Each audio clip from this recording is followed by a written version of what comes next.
Hi everybody, Dan Illman here with the DRFBets Monday race of the day. It's at Saratoga. It's race number 2 and it's the New York Stallion Series. We're going a mile on the inner turf for 3-year-old New York breds, and if you play on DRFBets or if you sign up for a new DRFBets account, you will be rewarded with a $150 bonus. DRF.com/bet is where you need to go. Let's take a look at this field again of New York breds, kicking off the early pick 4 with race number 2. You can download free formulator past performances on the Race of the Day event page at DRF.com. Grab them, handicap along with me. I'll take this field in post position order, beginning with the number 1, Codrington. And Codrington is dangerous because this is the second start off the Michael Maker claim, and we've seen it many times where Michael Maker claims seemingly ordinary horses and turns them into stakes winners.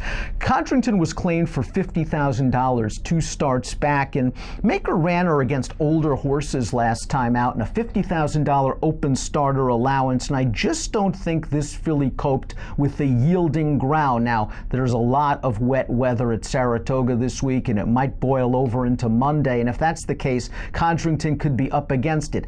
If the course firms up, I would expect a little bit of improvement. Here's a positive formulator fact for Maker over the past year. Second off the claim, 3-year-olds in turf routes winning at a 20% rate with almost a $3 return on investment. One of those winners came at Saratoga. The number 2 is the obvious horse to beat. It is Therapist, who beat 3 of these common foes in his most recent race, an edition of the New York Stallion Series at Belmont going 7 furlongs. That race featured a pace collapse. Therapist was odds on and the best horse going in, and once he got that pace, he wasn't going to lose. He's 5 for 7 lifetime. The only 2 times he lost in his career was when he was hiked up in class against graded stakes competition. And Therapist is a horse that's a little more versatile than I think many people believe. He doesn't need a fast and contentious pace to do his best. He is an obvious 3 to 5 morning line shot, and there are going to be a lot of folks that lean on him heavily in the early pick 4. The 3, Stony Bennett, is entered for main track only. We hope he doesn't compete. We want this race to stay on the grass, so we'll move on to the number 4.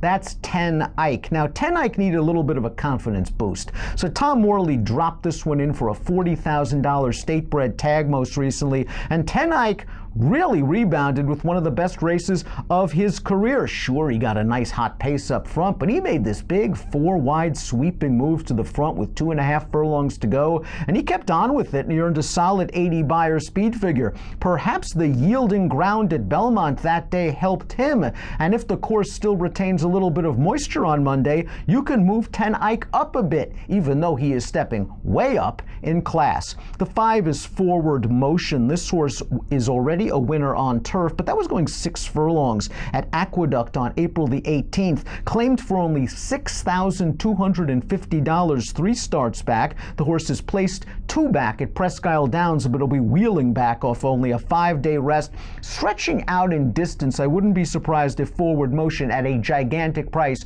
shows a little bit of pace. Speaking of pace, let's look at the Timeform US Pace Projector, which has the number 6, Santo Antonio, out there on a clear lead. And if this is a situation, I think Santo Antonio is an outside chance because, as we referenced in that Therapist win in the New York Stallion Series at Belmont, there was a very fast pace up front. Of the horses exiting that race, Santo Antonio was closest to that pace and still finished 4th, ahead of 6 other rivals. It was a solid enough effort in the turf debut for Santo Antonio, and if they don't respect him on the lead, maybe he makes them pay at a really nice price. The number 7's Collective Effort, who is second on the Timeform US Pace Projector and is the second choice, not counting your main track only horse Stony Bennett. This horse went gate to wire 2 starts back at 1 mile and a 16th, and then was out sprinted in the early stages of the New York Stallion Series, and like the first 3 finishers, came with a good solid run to finish second. Collective Effort has now paired up 80 Beyer tops, but this has been a nibbler throughout her career. 12 starts, 4 seconds, 6 thirds, perhaps best played yet again underneath in single race exotics. Beach Access completes this field. This horse also comes out of the New York Stallion series, was last early, passed a couple of tired horses late. There does seem to be better closers in here, most notably the morning line favorite Therapist. Therapist is a horse that I would use as a strong A in the pick 4, but taking a look at my top pick, if you're looking for a little bit of value, and this course is still on the wet side, take a look at 10 Ike, because I thought he was very visually impressive, albeit against much weaker foes last time out. Tom Morley sent out some live horses from limited runners at Saratoga this meet. 10 Ike will be my top pick. Therapist, the one to beat. Let's use both in the multiple race wagers. Again, if you are a new DRFBets member, please sign up. Get $150. It's easy. DRF.com/bet and approximate post time for the New York Stallion Series, 1:33 Eastern. Best of luck.